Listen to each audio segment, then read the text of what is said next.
So we're going to get right into our meeting here.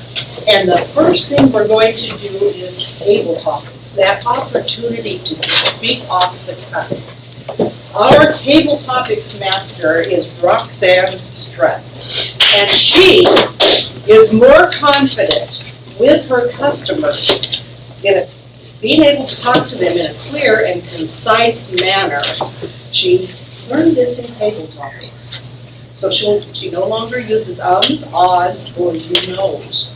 We're going to be watching. I'm always going to be watching. So please help me welcome Roxanne.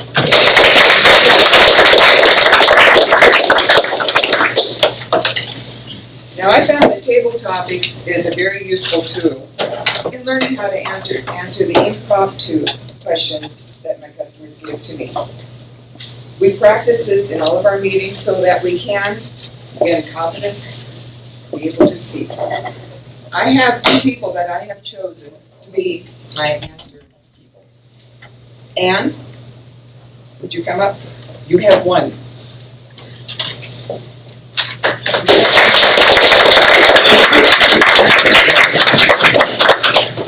You have one. This box has a very special gift in there just for you. It could be as small as a pen. It could be as large as the Titanic. When I give this box to you, you open it, you tell me what is in there, describe it, and tell me what it means to you. You have one.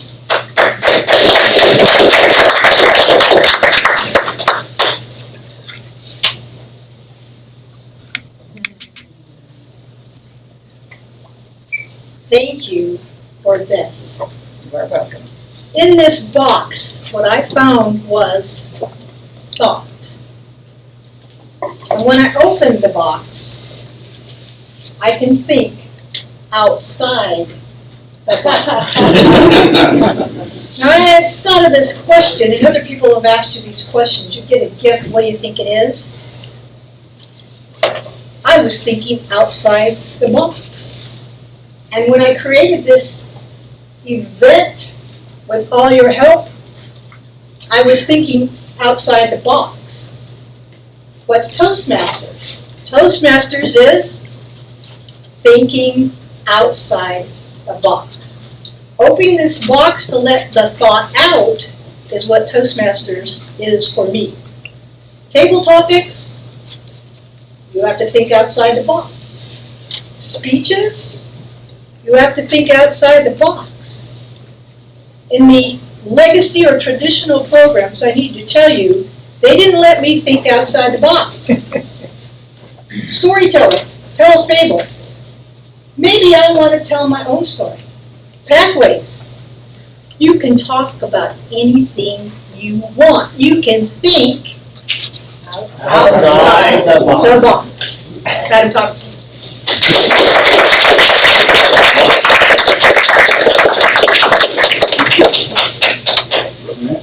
The next question, I have an applicant, Bud Bijolet. Would you come up?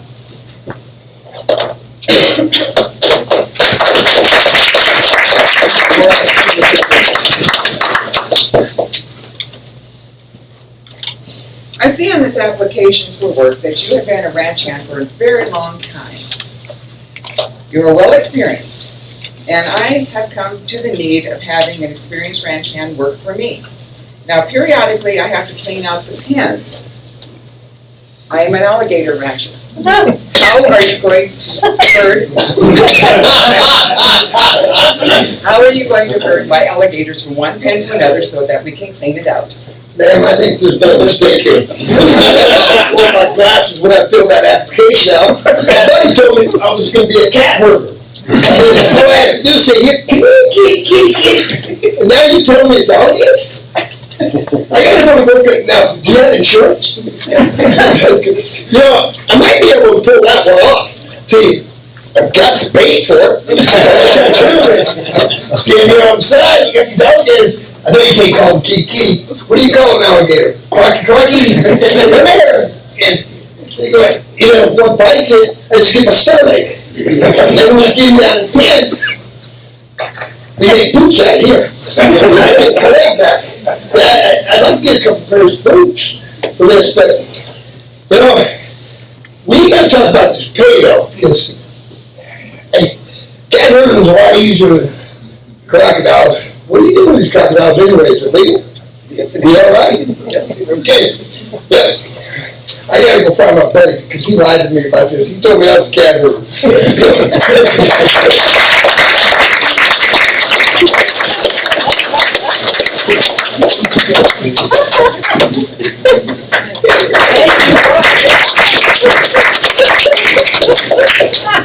You get the opportunity to see how creative this can be. Okay, let's get into our speaker, and you all know our speaker, he's been up here before, so let me just tell you a little bit. Kyle Hall is our district director, and he's giving a presentation from the Better Speaker Series. If you have ever seen the Better Speaker Series, it is a 15-minute long speech. He is bringing it down to a 5 to 7 minute speech. He is working in visionary communications, Matt Path Level 3, creating effective visual aids. So here is the introduction to his speech. When does your speech begin? You think it's just when you stand up here and say the first word? If you said your speech begins with the opening, you're wrong. Your speech begins before you utter a word, before you ever get out of your seat. Your speech begins with your introduction. That's why I'm reading this. Our introduction can be the make or break moment of our speech, but so few of us know how to write or deliver a killer introduction. Here this morning to solve this dilemma is Kyle Hall, a 25-year Toastmaster, a DTM, an experienced MC, and an expert in introductions. You'll leave here with a better understanding of why we introduce, what should and shouldn't go into your introduction, an example of intros from awful to awesome, discussing with us how to write awesome introductions. Please help me welcome Kyle Hall.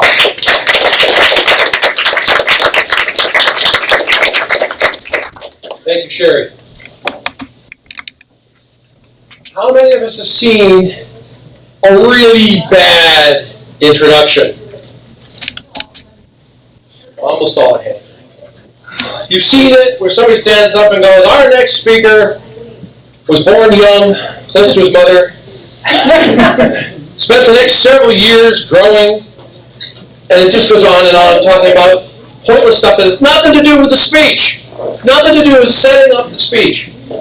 Does everybody have a copy of this handout? We're going to be working mostly from the page one side today, and I'm going to have to fly through this. But what is the purpose of an introduction? The purpose of an introduction is to get the audience to sit up and go, ooh, I want to hear this. I want to hear what's coming up. So you have to write something that's going to get the audience to sit up and pay attention. It's also, the other purpose of it is to establish the credibility of the speaker. So people go, oh, that's why I'm listening to this guy. So an introduction should answer a question, and the question is, why is the speech being given to this audience by the speaker at this time?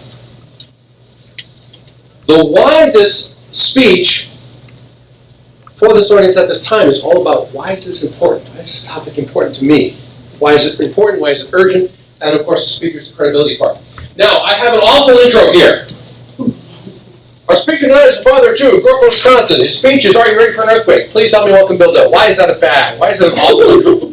What's that? Didn't do anything. Didn't do anything. Didn't tell us anything. Doesn't tell you anything. Okay.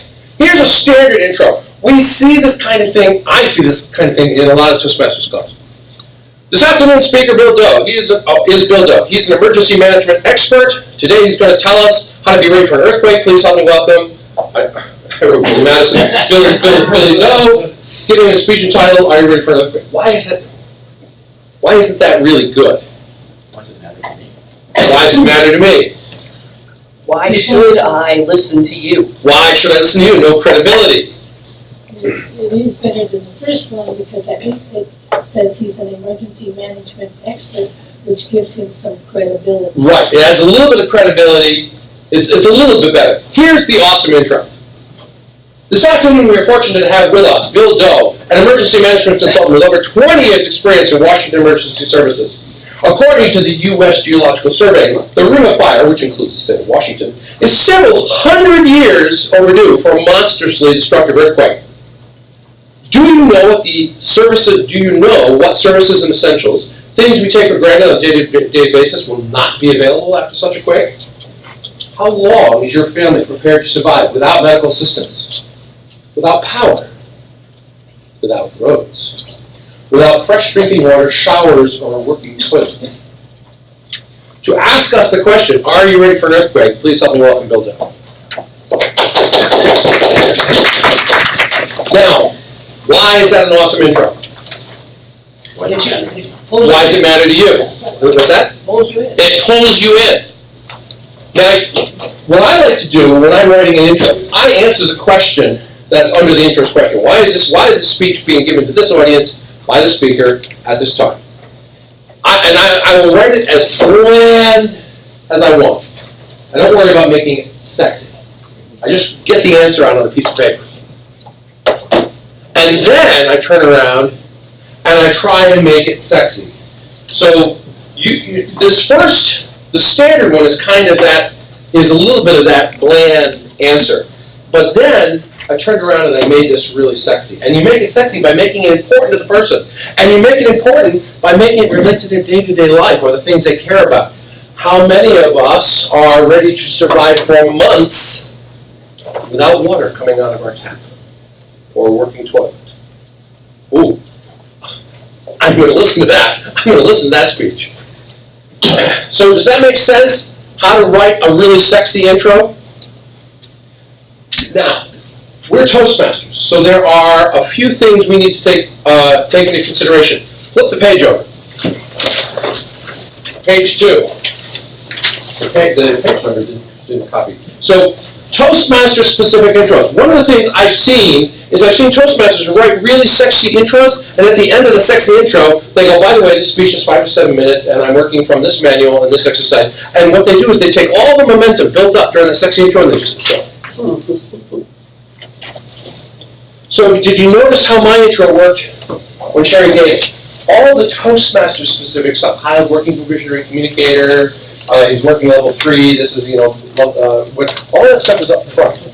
It's a 5 to 7 minute speech. All that's up front. You get all the Toastmaster specific stuff up, you do all that up front. And then you do your sexy intro. So that's how you write the intro for a club. Now what happens if you're doing a special speech? And a special speech is, I'm going to be practicing a speech for the young Republicans. And I'm going to give it next month. And my club, I have no idea whether they're Republicans or Democrats, and we're not supposed to talk about politics generally, but I really need to practice my speech. So in my intro, first I do my Toastmaster stuff, then I give the kind of what I'm calling pre-intro here, which is, our speaker is practicing a speech that they'll be giving to I have the Washington clergy next month, and for the duration of the speech, you're going to pretend you're a member of that Washington clergy group, or a member of the Young Republicans, or whatever group it is. And then you give the sexy intro. But the point is, you can give that speech that might not otherwise be acceptable in the club. You set it up with the intro, and for the duration of that speech, the audience isn't who they normally are. The audience is whoever's going to be listening to your speech a month from now. Good, I'm going to make them all Republicans. Yeah, exactly. just for 5 to 7 minutes. And now, one of the questions that always comes up, when I'm writing my intro, should I include all my Toastmaster honors? My advanced leader, my TTM, I'm an area director, should I include that? And here's my question, does it make a difference to the audience? Does it make a difference for this topic? No. Well, if you're speaking on Toastmaster leadership and you're a past district director, that's worth mentioning, because your experience, the title, applies to your experience, which gives you credibility. But if you're speaking to a group of a service club, like Rotary, you gonna mention that you have a DTM? They don't care. They don't even know what a DTM is. Don't mention it.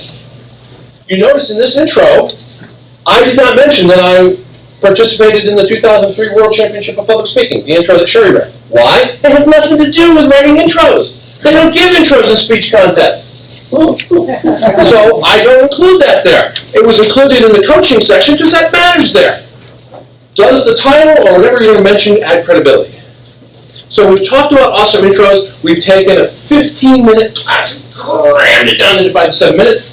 I hope you'll take this home, share it with your club, practice writing your own intros, and get your club members to do it also, because a sexy intro will get the group sitting up and listening to you more actively and make your club more awesome. Madam President.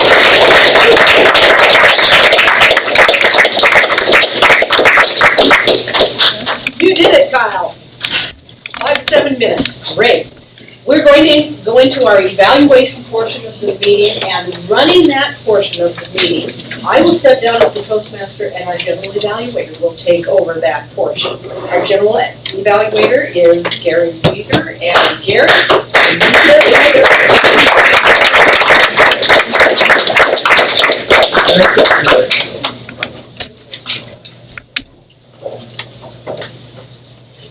The general evaluator gets to play a role during the meeting that is an absolutely wonderful learning opportunity. You get to evaluate the whole meeting, you get to do some teaching, you get to do some training, and you get to do some motivating. And you get to help people move forward in their Toastmasters career and their Toastmasters objective. I'm going to introduce Lindsay, who's our first evaluator, who is our only evaluator today. Lindsay, would you please come up?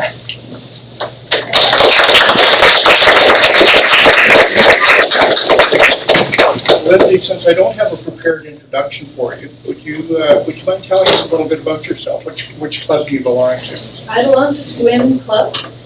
That's in Squim, Washington. I joined 2 years ago this October. And this is the first time I've gotten to be a speech coach, and it's been great fun. Okay.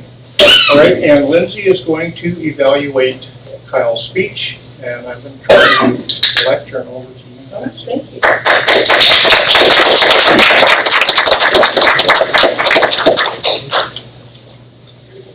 Mr. Toastmaster, Mr. General Evaluator, Madam Toastmaster, fellow Toastmasters, and especially I'm going to give you a half body so that I'm not closing everybody else out completely. You excel at bringing us quality content. I happen to know that this speech, the last time he gave it, was 20 minutes long, and this was his challenge to himself. Take that much content and bring it to you in 5 to 7 minutes. As you know perfectly well, that's not easy. Another area that you are superb at is high energy. One of the areas that the evaluation asks about is audience awareness. At this time of the morning, you can look around and see that it's mid-morning. Even though we just had a break, I see a little of this. So coming at them with high energy is part of what you need to wake them up, get them with you, get them enthusiastic about what you're talking about. Well done. This project is particularly about creating effective visual aids. You gave us a wonderful handout that I can take away with me and use in my future efforts, which is something I really appreciate. It does say as a purpose statement for the member to practice selecting and using a variety of visual aids. I think there's some ways you can get creative with this, and we'll talk about that and how to challenge yourself. One thing that you can work on is the rate of speech. I think that happened because you just took this much material and put it here so you had to talk really fast, a little bit too fast. Just a little. Some of that can come quickly, but being able to vary it and slow down. I think next time you do this, you'll be able to take what you've gone through and take out the one line that you need to say. The one line that you need to say. So that you can slow down and really deliver those. to challenge yourself. Make this a skit. Get 2 or 3 volunteers to come up here and introduce you. I thought it would have been wonderful if he had given that awful introduction to Sherry, and she stood up and said, Kyle Hall was born in 1962, and then he can come running up and he could say, that was a terrible intro! Why? Because when you said that, that was when people were with you. So if you did that straight off the top, then and then you can give a couple other varieties, like you didn't talk about coaching your introducer, that you can have someone prep to come up and do it in some way that you want them to do it. And then, like talking way too fast. Have you ever had someone introduce you like this and you wonder whether you're making others understand anything you're saying? It's a little frustrating. That's your next challenge, is to make it a skit, and along with that, you can have your person bringing in their cue sheet or whatever as a visual aid. Terrible introduction, they can come trotting in.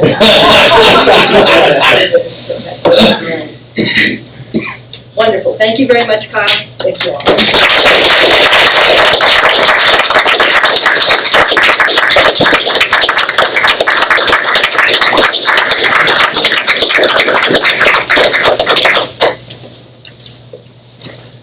We have 2 other very important evaluators, and we've boiled that down, rolled down into one, with grammarian and counter. In some clubs, this is a fairly mechanical thing. All the grammarian is doing is counting laws, or all they're doing is enunciating or enumerating particular types of colorful speech during the meeting, but this can also be a great coaching opportunity as well. Our grammarian and law counter today is Holly Fraser.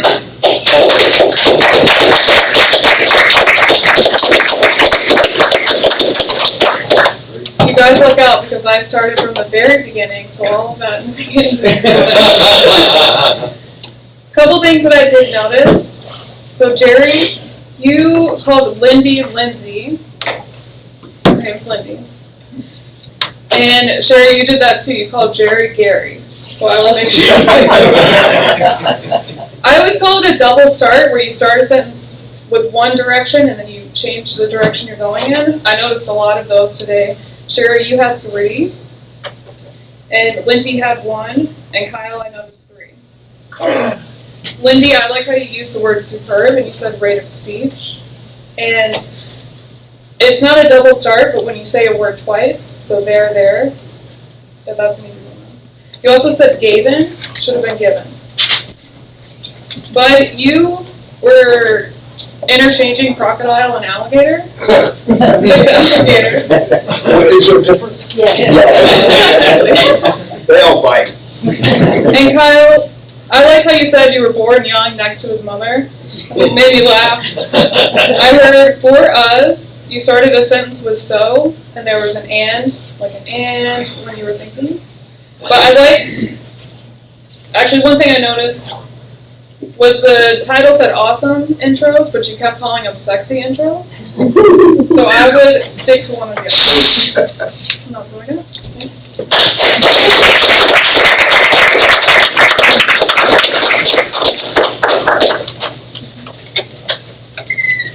The last thing that the general evaluator does, or probably the first thing, is to evaluate the whole meeting.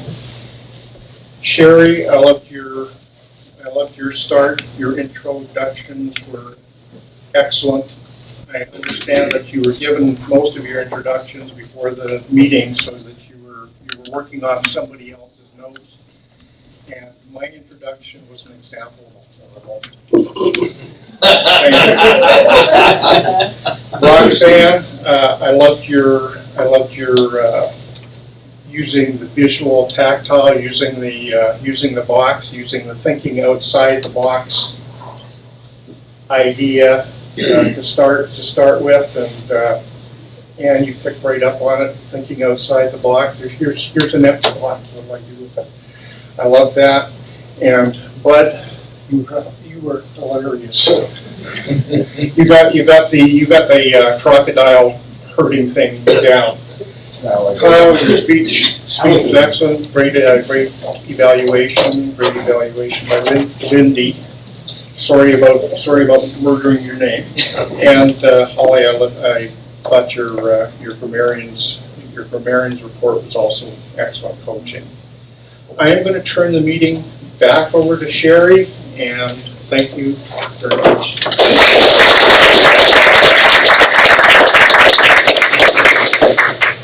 In a half hour, we just accomplished a whole meeting. We had the opening, we had table topics, we had a speech, we had evaluation, and our whole evaluation team. So thank you, all of you. Are there any questions about how to put a good meeting together? Yes. I've been in Toastmasters a while, and I know some people start with speeches and they address, you know, the Toastmaster, fellow Toastmasters, honored guests, that type of thing, and some people don't. Is there a standard procedure to do that, or is that something we can elect to do or not to do?